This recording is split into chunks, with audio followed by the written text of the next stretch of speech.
Hello, apologies for the poor filming setup, but I'm sort of doing this while I'm on a trip because I like to talk about it now. So I went to a local thrift store on a winter break vacation. I found this calculator, and it's a vintage calculator from started selling in 1974, discontinued in 1976.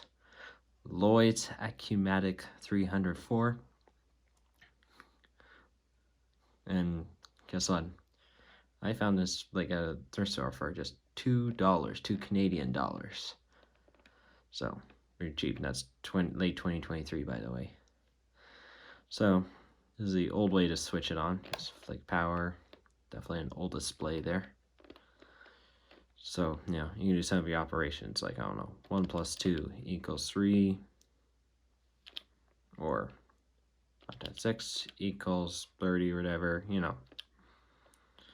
And you can even do some other bigger number calculations, although the precision is pretty limited. It's only it says 8 decimals, 8 digits, but only 7s, at least for my unit.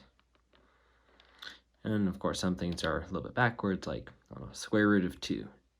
You do 2 square root. And you can't do times 2 to square root, whatever. It doesn't really let you do that as far as I know. You can do square root of 2 times 2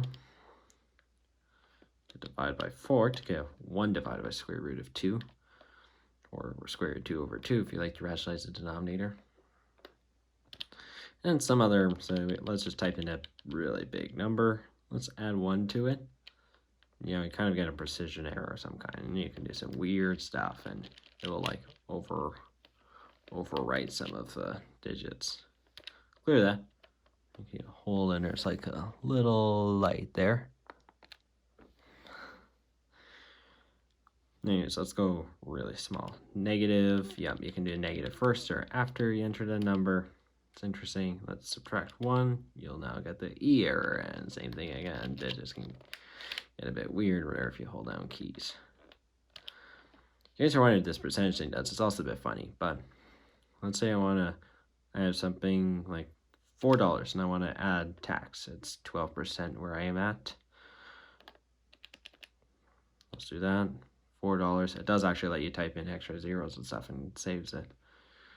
Let's multiply it by, we know multiply by 1.12, but let's add 112%, and it'll just calculate for you because we press equals. It'll repeat and get a bit funny and stuff. And let's do some other errors. So 1 divided by 0. You just C right for math error.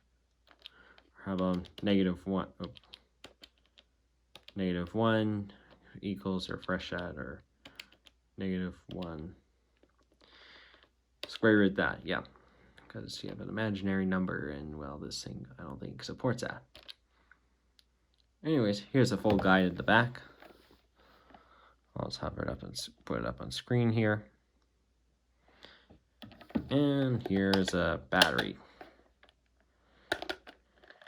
Whole battery case.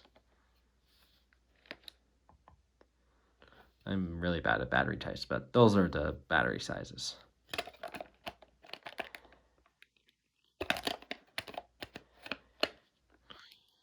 Close that up and switch it off. You just flick the switch, and yeah, interesting effect.